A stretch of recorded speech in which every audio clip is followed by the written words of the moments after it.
Saudara, kita lanjutkan lagi pembahasan kita tentang deepening dan broadening daripada Tai Chi. Supaya kita dalam, tapi tidak fanatik. Broadening. Lihat hubungan tersembunyi antara berbagai fenomena. Gitu. Kalau masalahnya menjadi survival of the fittest, dan lalu kita mau menghancurkan semua yang tidak sesuai dengan kita, itu nggak realistis. Mengapa? Karena bakteri, virus itu hidup lebih dulu dari kita.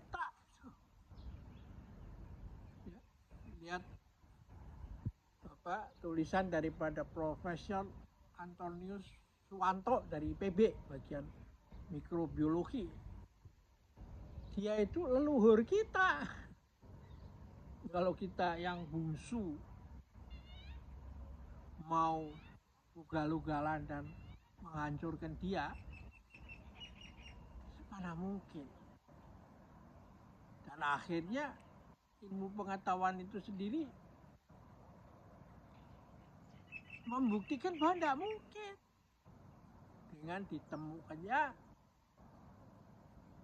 mikroskop yang bisa melihat barang yang ukurannya 1/1000 triliun.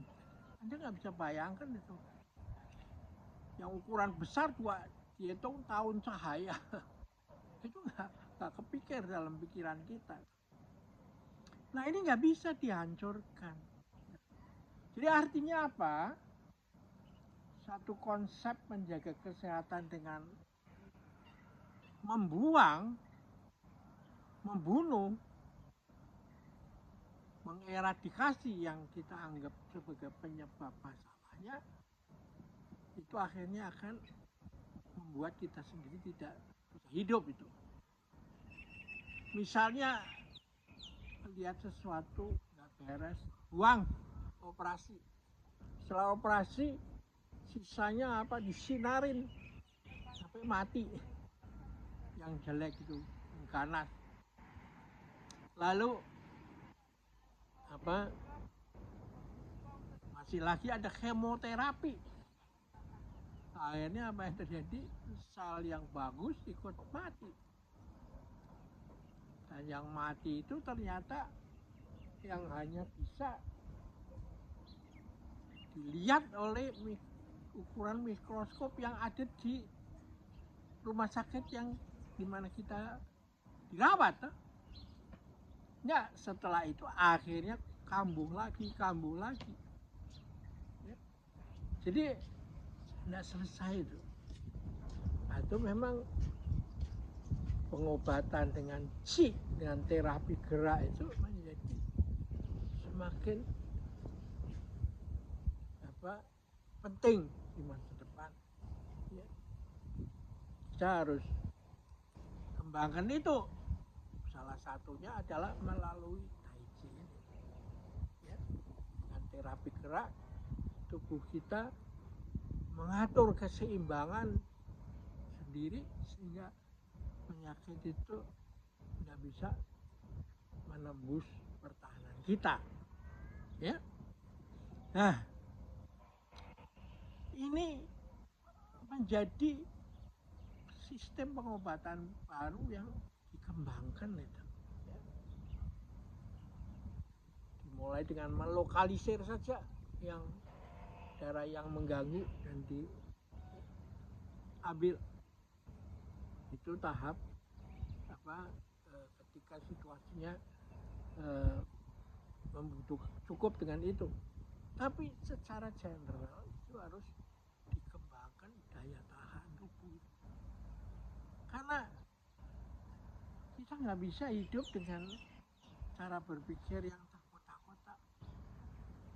Kalau ada 5 organ penting di dalam tubuh kita yang sakit, masing-masing punya spesialis. Dan akhirnya kita datang ke dokter, bagian jantung kasih obat ini, bagian ini kasih